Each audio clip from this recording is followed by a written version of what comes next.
Miracles are happening all around us all the time. There are miracles hiding in plain sight. The older we get and the more we experience, the less we are drawn to the holy characteristics that make God so awesome. Today we're going to interview pastor and author Mark Batterson about his new book, A Million Little Miracles. If you don't have an eye for miracles, life can become a chore. Life can become a bore pretty quick.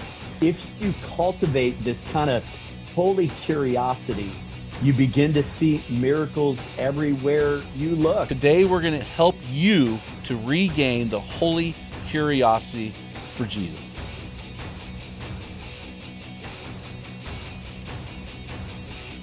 Miracles are happening all around us all the time. So Mark, you wrote this book, A Million Little Miracles. Tell us what inspired you to write it.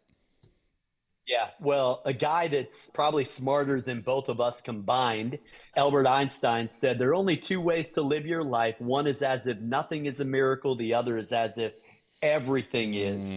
And so I think there are miracles hiding in plain sight. It wasn't until 1953 that we discovered the double helix nature of DNA.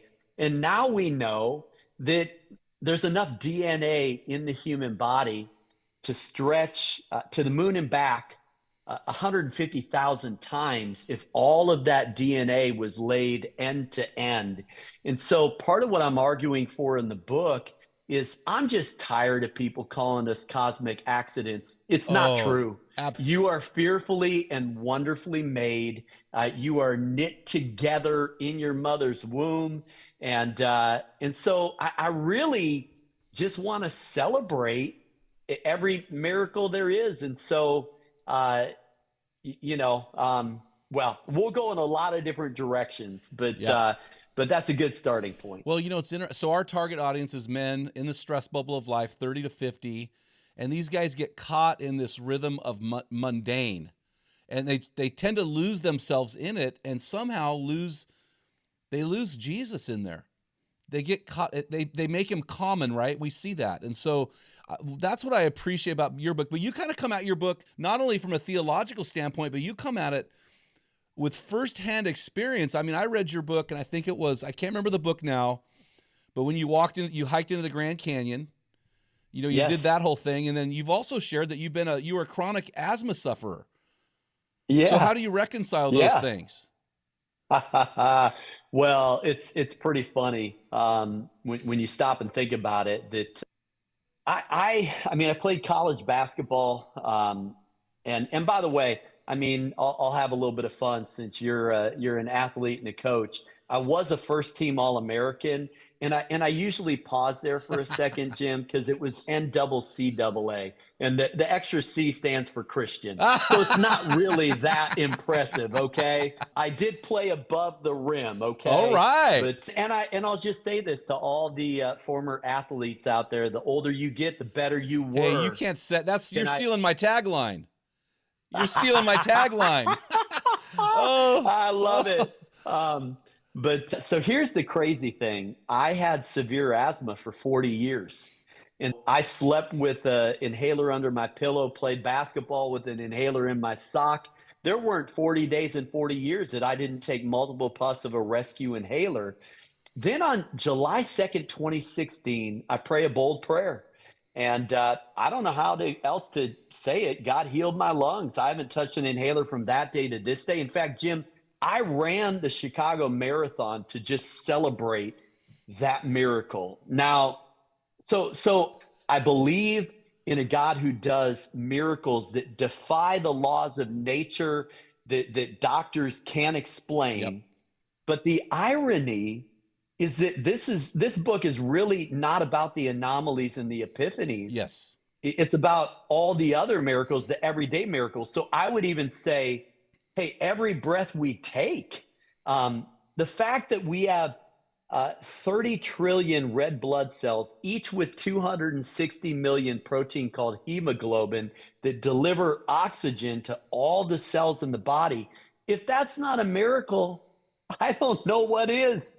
But we tend to take constants for granted. So God is so good at what God does that we don't even give it a second thought. And that's where my hope and prayer is carpe wonder. Come on, let's wake up to the miracles, to the wonder, to the incredible gift that life is all around us all the time. You know, you made a powerful statement, and I don't know if I read it in your book. It might be in there, but you said, we take constants for granted. Now, you said something in your book I thought was really interesting along that lines. You said this, quote, most of us pray like God is omnipotent, but we act like God is impotent. We believe God can heal until we're sick. We believe God can reconcile until we're faced with irreconcilable differences. We believe God can deliver until the addiction has our name on it. If we believe, I love this, if we believe God is omnipotent, then let's live like it.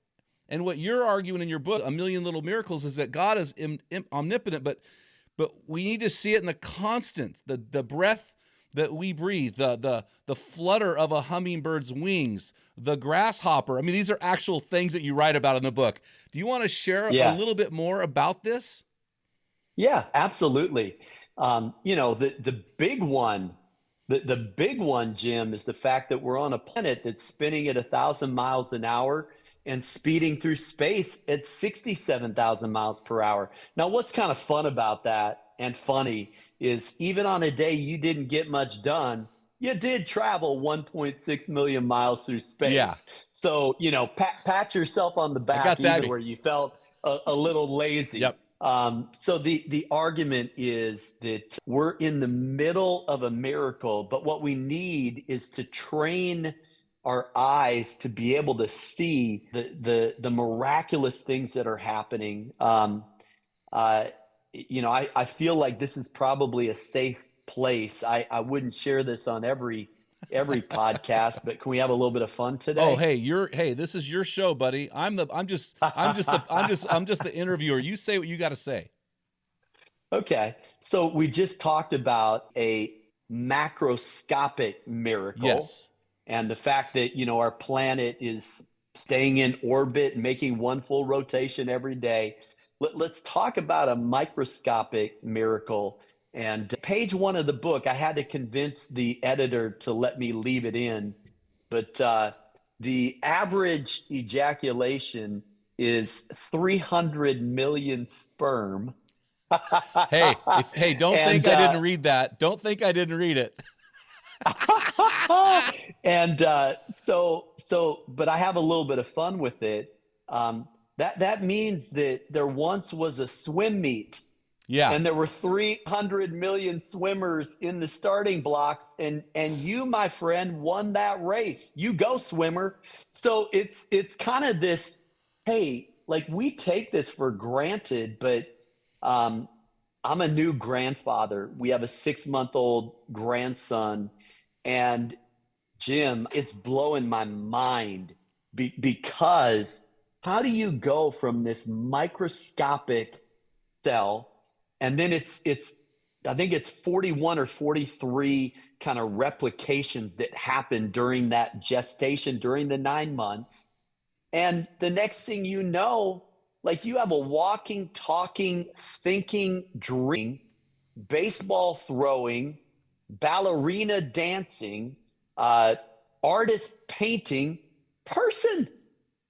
This is miraculous. Yep. And yet, because it happens all the time, we tend to take it for granted. Yep. No, that's so good, man. There's certain things that are coming out in my mind when John Muir climbed the tree in the middle of the storm. Certain stories, we look at those I live in Oregon. We have 2 seasons here, rain and construction. So right now we're entering the rain season. So we get so used to seeing that. We don't think about what goes into a raindrop. We don't think about what goes into a cloud. We don't think about the thousands of leaves that I'm blowing off my yard every day. We don't think about these little things. You said this in your book. You said our biggest problem is our small view of God. You want to build on that? Yeah.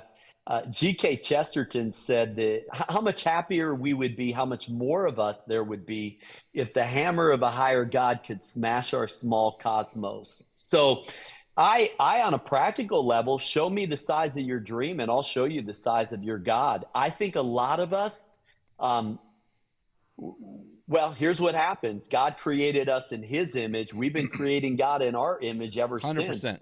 And so we kind of downsize who God is. Newsflash, he doesn't exist within the 4 dimensions of space-time he created, much less the logical constraints of my little left brain, that God is omniscient, omnipotent, omnipresent. And so, even the word holy, it kind of means in a category by himself, that God is other. And I mean, my take is, if you read the Bible cover to cover, Jim, there's one undeniable, inescapable, incontrovertible conclusion. God is God, and I'm not. And I think there are a lot of people walking around with a pretty big ego who think they know more than God. The more you know how much you don't know. And so part of what I'm arguing for is just, I promise you, God is bigger than big. But good news, he's closer than close. He knows the hairs on your head. He collects your tears in his bottle. Your name is tattooed on the palm of his hand. Oh, and one more thing. He's gooder than good. Yeah. That his will is good, pleasing, and perfect. So I'm really hoping and praying, because, some of us grow up maybe with church hurt, or we grow up with a fear-based idea of God. Mm-hmm. And I want us to rediscover the God who smiles, the God who rejoices over us with singing. Newsflash, God is in a good mood. And I think that's a God that is so easy to fall in love with. And I think that is the God of the Bible. And I'll be careful here. I'm not denying. Listen, I promise you, all have sinned and fallen short of the glory of God. 100%. I mean, all of us have issues. We have problems. I bet I'm as messed up as about everybody listening, but his grace is sufficient and his mercies are new every morning. And so I think it's before original sin, there was original doubt. And if you read that Genesis story carefully, what the enemy is doing is the seed of doubt that God might not be as good as what you think he is, that he might be holding out. Why did he say you don't have access to this one tree, while in fact you have access to thousands of other trees, and he actually has your best interest at heart? I think it's about rediscovering that God who's gooder than good. Yeah, in the book you said 299,000 other eating options, I thought. But it's that one we focus on is the one we can't have. It's really interesting, Mark. So when we launched our ministry here in 2012, I just knew God wanted me to do it, and I just knew that it was gonna fail, because what he was asking me to do is impossible. So our house went into foreclosure within a couple of weeks, and I'm in a little small town, a farming town, an hour south of Portland. We're in one of the least popular church places in the country, probably the most infamous city in the country. And it was really interesting. Things were going along just as planned until I got confronted by multiple people inadvertently. They weren't confronting me, they were just sharing about the character and nature of God. And so as a Bible-believing Christian, I started saying, God, well, if you are good, as Mark Batterson says, if you are the creator of the universe, if you are the God who owns the cattle on 1,000 hills, if you are the God who hangs the stars and calls them by name, if you are the God that captures every tear in your bottle, is that Psalm 61? I can't remember. If you are that God, if you really are that God, and if I really do believe that the Bible is true, then God, you need to get some stuff done here. I need help. And honestly, that changed the whole ministry around when I started realizing that God was actually who he says he is in the Bible. You made a comment earlier, and I want to just ask you to dig deeper here. You asked a rhetorical question: how much more of us would we be if we believe this? So what I hear you saying is how much greater our capacity could be if we enlarged our capacity of who God is. Not God's Yeah. capacity, but our capacity of who he is. Can you talk about that? Yes. A.W. Tozer said it better than anybody. He said, what comes to mind when you think about God is the most important thing about you. Mm-hmm. And so I think some people, their image of God is just a reflection of maybe an earthly father that was flawed, or kind of a human construct instead of the God of the Bible. And what we have to do sometimes is unlearn some of those untruths about who God is, and then rediscover uh, that God who is bigger than big. So just practical questions. Is God bigger than your biggest mistake? Ah, Is God bigger than your biggest problem? Is God bigger than your biggest dream? Is your God getting bigger and bigger, or is your God getting smaller and smaller? And that's where when David says, let us magnify the Lord together, I think it's this idea of rediscovering the magnitude of God. Because if, when God said, let there be light, those four words are still creating galaxies at the outer edge of the universe. The universe is God's way of saying, look at what I can do with four words. yeah. Well, if God can do that with four words, what are we worried about? But we trust him for the big things. Sometimes we have a little bit harder time trusting him for the little things. And as you alluded to earlier, Jim, it's easier for me to believe God for a miracle for someone else than it is for me. Yeah. Um, and that's where, my hope and prayer is that by the time people are done with this book, that God is a lot bigger than when you started reading it.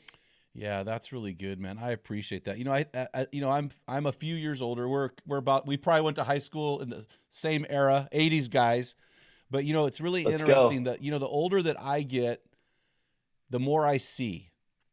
And the more I see, the reality of what I see, the reality of the pain in the world, is that it creates a propensity towards doubting God's character and nature based only on my limited experience. Does that make sense? It really does. That, like, we don't see the world as it is. We see the Yes. world as we are. Yes. Yeah. But that is interesting because, well, can I ask you a Yeah. question? Like, I think more and more I'm realizing, well, Sir Richard Branson said ABCD, always be connecting I like dots. that. And I do think genius, whether it's athletics or art, is pattern recognition. Ah. And then I would apply that to miracles. But, as a coach, like, how does that hit you? Because it seems to me like coaches or even great quarterbacks who can audible at the line of scrimmage, what they're genius at is recognizing coverages, or they just have this kind of database and they're able to recognize a pattern. I don't even know where I'm going with that, but it's just more of a Yeah. curiosity. Well, I'm not a coach Yeah. anymore. So it was Yeah. it was too many things going on. But now I'm a chaplain of Linfield University. They have more consecutive winning seasons than any college football program in history. All divisions. 67. They just hit 67. And there's a revival going on among the team guys. And one of the main guys is their quarterback. He's about a 6-month-old Christian. And this guy's phenomenal. And I asked him, hey, Blake, so what are you doing when you're at the line of scrimmage? And he's like, I'm reading coverages. I'm looking for, he's looking for, and then the reason why he can see it is because he spent hours in practice and in the film room recognizing patterns and tendencies. Right? Yes. So last October, when we almost didn't get paid, my staff, because we were running out of money, everybody's freaking out. And I said, hold on a second. I've been here before. I know what God can do, and I know what God will do, and you're going to love this. The man who invented the microscope that discovered COVID came in for the first time ever with a big gift, and we were saved. And so, but what I'm saying is this, is that it's recognizing the patterns. Oh, man, we're in a bad situation right now. Oh, we're getting ready to see a miracle, baby. You know what I mean? And when your marriage is a mess, you're in the perfect spot for a miracle. right. When your kid is wayward, you're in the perfect spot for a miracle. And so, it may be a bigger miracle, because the greater miracle is that you woke up this morning and guess what? You took a breath. Yes. You know? Yep. Yeah. Well, everyone wants a miracle. No one wants to be in a situation that necessitates one, but you can't have one without the other. 100%. So I think sometimes, and I just to keep real, just, all of us, I'm never in a spot in my life where it's zero gravity and I'm not dealing with some emotional or physical or spiritual challenge. Yep. It's just, that's reality. That's life. So, the last 7 years, my wife has gone through 2 bouts with cancer. I read that. I mean, that's real. But what I've discovered is it's how you react to those challenges that you face. And because this is kind of coming out of nowhere, I feel like this is probably for a few guys specifically, that you find yourself in a situation where the Holy Spirit's speaking to you right now through what I'm about to share. That my wife read a poem, and that poem posed a question, and the question was this: what have you come to teach me? Yes. And that's a hard question to ask of cancer. And it was harder to ask it the second time than the first time. But I think where I'm going with that is, we live in a fallen world, in a world that has all kinds of beauty and goodness, but also a world where there's very real evil. Yep. I mean, we were born on a battlefield between good and evil. So I think it's about cultivating a mindset and a perspective that through pattern recognition that we begin to see the miracle. Yes. Well, Mark, what did you do when you got those 2 diagnoses? Well, number one, I'm like, well, I'm going to support my wife anyway, anyhow, any when. But one of the things we started doing is hitting comedy clubs and watching Netflix specials. I thought you were going to say the gratitude journal. Okay, you got me on that one. Well, no, and the gratitude journal. Yes. Let's come back to that. But I think, laughter, I think, is actually part of the image of God. Yes. The reason why I say that is that animals don't have a sense of humor. They don't do stand-up comedy. Humankind is unique in that we and the writer of Proverbs said, laughter doeth good like a medicine. So where I'm going is even laughter is miraculous, like the ability to find things funny, especially when you're going through a tough time, is one of those gifts that God has given us. Along with gratitude. I hope we double back to that at some point. You just made me laugh.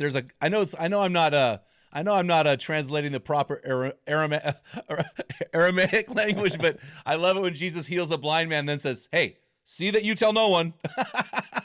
Yes, right. Was he saying that with a smile on his face, or what's going on here? You know what I mean? So, well, let's talk about this. Is that like reverse psychology? I know. What's happening here? Yeah. I am he who you see. Hello. Oh, I get it, Jesus. So, okay, so we're laughing here. We're talking about laughter. It's really interesting. I talked earlier about the propensity of life, if we're not careful, is to wear us down. But Jesus said, be like the little children. So how do we, and Paul said in 2 Corinthians 4, outwardly we're wasting away, but inwardly we're being renewed. So let's talk about this concept in your book. Okay, I got to tell you, Mark, I've never heard this word before. I love learning new words. So I really appreciate neoteny. Yeah. Appreciate that word so much. Can you talk about this zoological term and how we can transition into our walk with Jesus? Yep. It's the retention of youthful qualities into adulthood. And it is generally applied to animals, but I have an 82-year-old spiritual father, so 82 trips around the sun.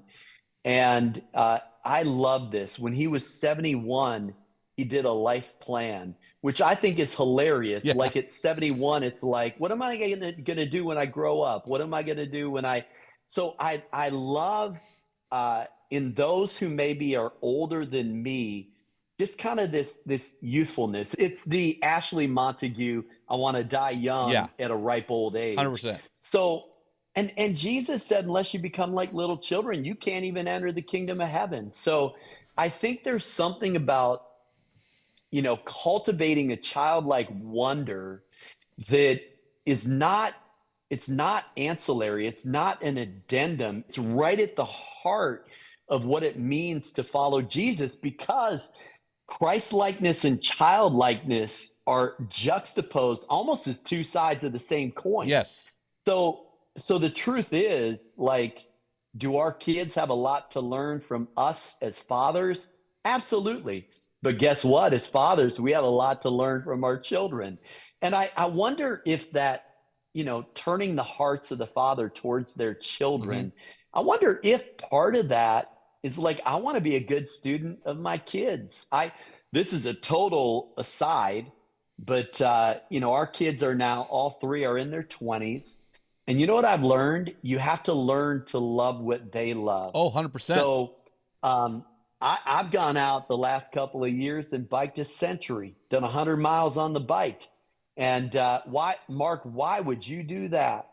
Well, because my oldest son loves to bike. And I love what he loves. And by the way, it probably is going to help me live a little bit longer too, 100%. just by staying in shape. But I think recapturing that child, that inner child, kind of unleashing it is so much of what Jesus did. And it gets buried under shame.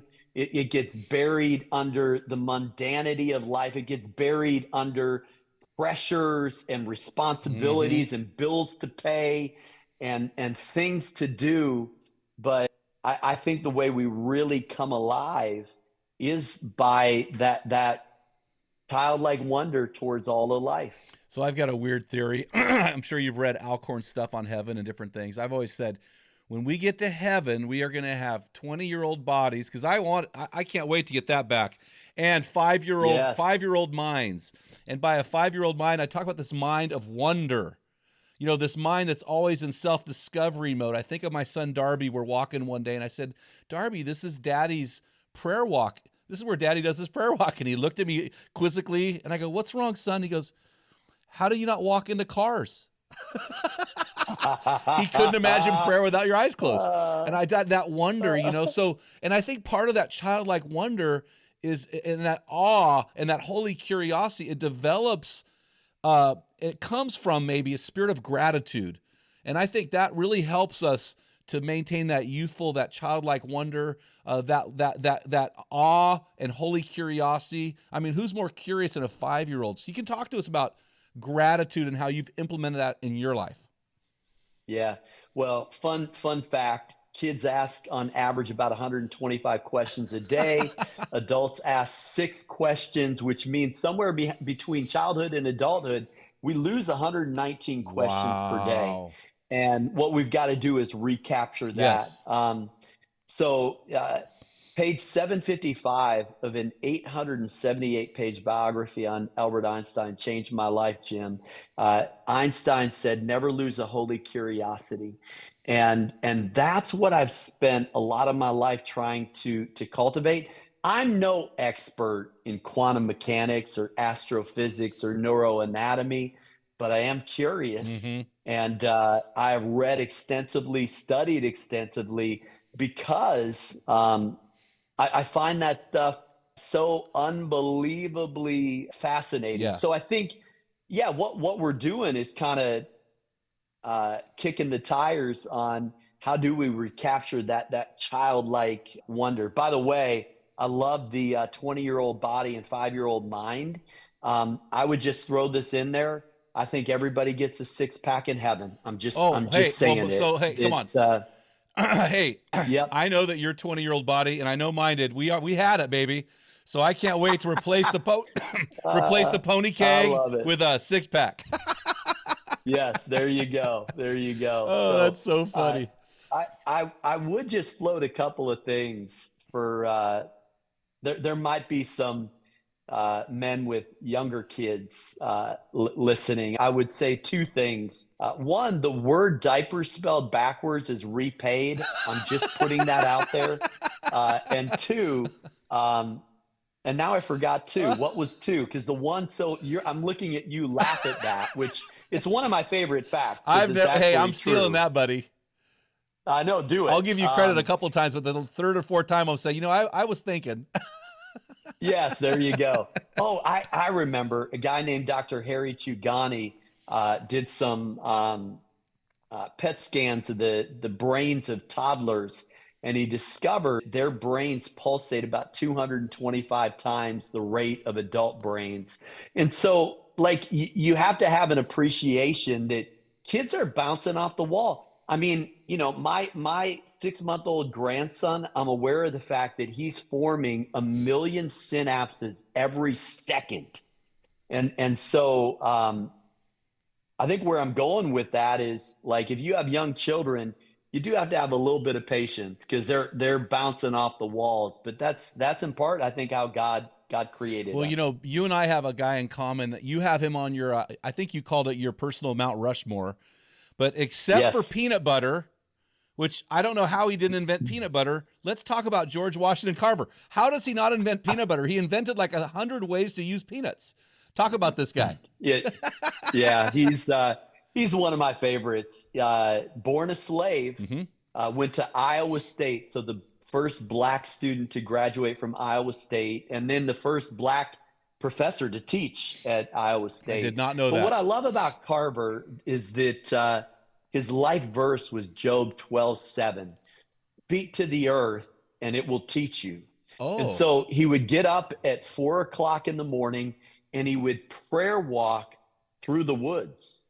And what people don't know is that, he came up with 300 uses for the peanut. 300. But the backstory is that he saved the economy of the South. Yeah. That there were these dust bowls that because farmers weren't rotating their crops, I mean, fields were turning to dust. And so he introduced peanuts as a crop to kind of rotate. And then they complained because there wasn't a use for peanuts. Maybe they weren't eating them back at the ball game back in the day. But that's how he came up with 300 uses for the peanut, because he wanted to power those farmers to continue. So what I love about the story, and this, I might just throw this out there because it's one of my rules of life, that Michelangelo said, criticized by creating. Anybody can criticize by criticizing, but 9 times out of 10, that's not going to get us anywhere. Mm-hmm. Like, let's write better books, produce better films, draft better legislation, make better music, start better businesses. Let's do it with the help of the Holy Spirit. So I'm a guy that's kind of cut from the cloth. Like, let's be more known for what we're for than what we're against. And Carver strikes me as someone that, hey, I'm going to innovate. I'm going to invent. I'm going to create. And I'm going to change the world through it. And so, I think what a brilliant mind. Can I flip this question? Because my personal Mount Rushmore, 4 pictures that sit behind my desk, George Washington Carver, Albert Einstein, who said only 2 ways to live your life. One is as if nothing is a miracle. The other is as if everything is, which is kind of the inspiration for the book. Then John Muir, who Muir, man, myth, the legend, who climbed the tree. We won't ruin that story. It's in the book. Yep. But then Teddy Roosevelt. And I'm going to flip it to you, because I know why I'm inspired by Roosevelt. But why did you choose, I guess, one of his, for what became sort of a poem? What was it about Roosevelt that you were drawn to? Well, as a fellow asthmatic, he was an asthmatic, right? I'm not an asthmatic, but to see everybody stack the world against him as far as physically, because he was an intellectual giant, but he became this physical giant as well.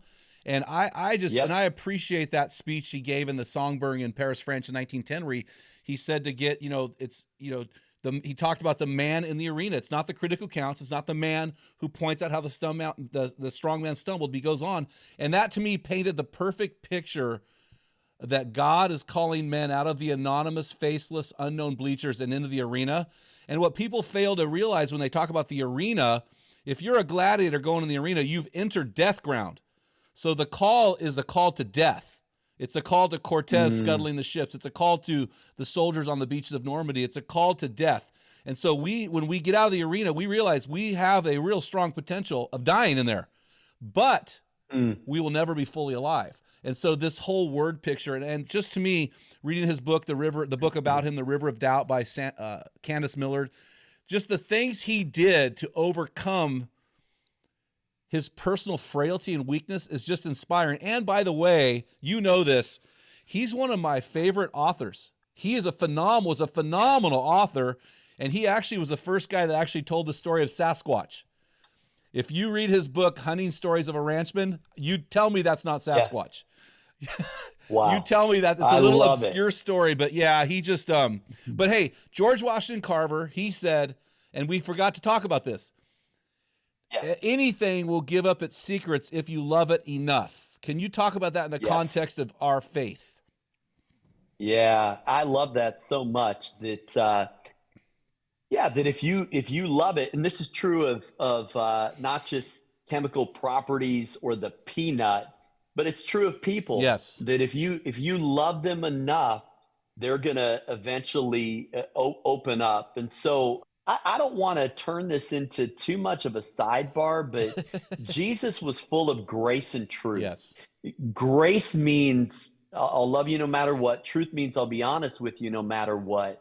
And so when I think about healthy relationships, grace and truth are the key. That grace without truth is weak sauce. Truth without grace is hot sauce. Yeah. But grace and truth is our secret sauce. And so I think there's something, I would define love. And again, we live in a culture that says love is love, that your truth is your truth and my truth is my truth. The problem with that is this: it's not true. Correct. At some point, your truth is going to bump into my truth. Then what's true? I think we've got to, the truth will set us free. So don't compromise your convictions. Don't compromise biblical truth, but then operating in grace is so critical. And so that's a long answer to your question about if you love something enough, it will get secret. To me, love equals grace plus truth.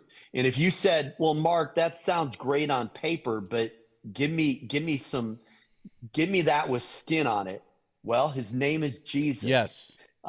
Eugene Peterson said, Jesus is the dictionary in which we look up the meaning of words. So if you want to know what love is, well, it's probably carrying a 300-pound cross 650 yards down the Via Dolorosa for someone else's sin. If you want to know what grace is, it's saying to people who wanted to stone a woman to death, you can stone her over my dead body. If you want to know what truth is, well, he is the way, the truth, and the life. And so what you have in Jesus is the quintessence of what it means to be fully human, and more specifically for you and I, what it means to be a man and a man of God. 100%. So, wow, that took a hard right turn, but no, this is good. There's so much in your book. There's so much detail. When you talk about these million little miracles, you talk with so much detail. It's really hard to pull it out in one hour-long podcast interview. It really is difficult. So I appreciate us kind of going back and forth here. So I do want to talk about this. You wrote this in your book. You said that every ology is a branch of theology. God's invisible nature is made evident by his creation, which includes every facet of the human body. I really love that phrase, that every ology, talking about all these things, is a branch of theology. Can you embellish? Absolutely. I would have been 18 years old, a freshman at the University of Chicago, playing basketball, great academic institution. And I'm taking a class in immunology at the University of Chicago Medical Center. And I remember walking out of one of those classes literally praising God for hemoglobin. Going into that class, one, I don't think I knew what hemoglobin was, and two, I don't think I could even spell it, Jim. Like what? But I walked out being like, wow, we are fearfully and wonderfully made. And I don't care if it's white blood cells that help us resist the common cold or anything else. Care if it's the platelets blood that clot. The fact that our bodies have this wired in healing capacity, that bones can heal, that the body can mend itself. I just think it's so I walked out of that class feeling like I don't even think my professor believes in God, but embryology, including immunology, is a branch of theology 100%. that all of the sciences point to God. I quoting Einstein because he always said it best. He said, "Science without religion is lame, and religion without science is blind." So I'm kind of cut from the cloth that there is no sacred and secular. That's a false dichotomy. Yes. It's God who created everything that is. And so learning to understand that all truth is God's truth begins to take a very compartmentalized Christianity and turn it into something that, hey, maybe the way for you to come alive or grow spiritually is to spend 40 days in the wilderness like Jesus. Yep. Now, I pastor a church, so I think it's really important to have gatherings, and I love it when we worship together, and I'd like to think that my sermons impact people, but I'm also aware that the first place that was called the house of God was not a church building, it was Bethel. It's the place where Jacob went to sleep one night and woke up a different person. Mm-hmm. How so? Well, he saw the world differently. He said, God was in this place and I was not aware of it. Mm-hmm. And I think all of us need our own Bethel moment. Yes. Where our eyes are open to not just miracles, but to the God of miracles.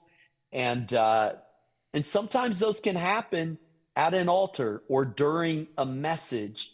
But in my experience, hiking the Grand Canyon rim to rim as a rite of passage with my oldest son, or rafting the Colorado River with my youngest son, or attempting the escape from Alcatraz with my daughter, or hiking the Inca Trail, or swimming with sea lions in the Galapagos. And by the way, don't think that I've lived this incredibly exotic life. I pulled out probably the most exotic things I've ever done in the span of being married for 32 years and having kids in their 20s. But what I'm getting at is, no, I'll make it into an equation. Change of pace plus change of place equals change of perspective. And so what I've learned is if you want to wake up to miracles, sometimes you just need to change your pace and change your place. That's so good, man. Hey, we got a couple more minutes. Your people keep walking by the door looking in. So I'm like, oh, it's time. One last question, because we often end our services with the doxology. J.I. Packer said the purpose of theology is doxology. Can you close it up for us today? I love it. Yeah. And J.I. Packer, pretty smart dude. Oh, yeah. Right?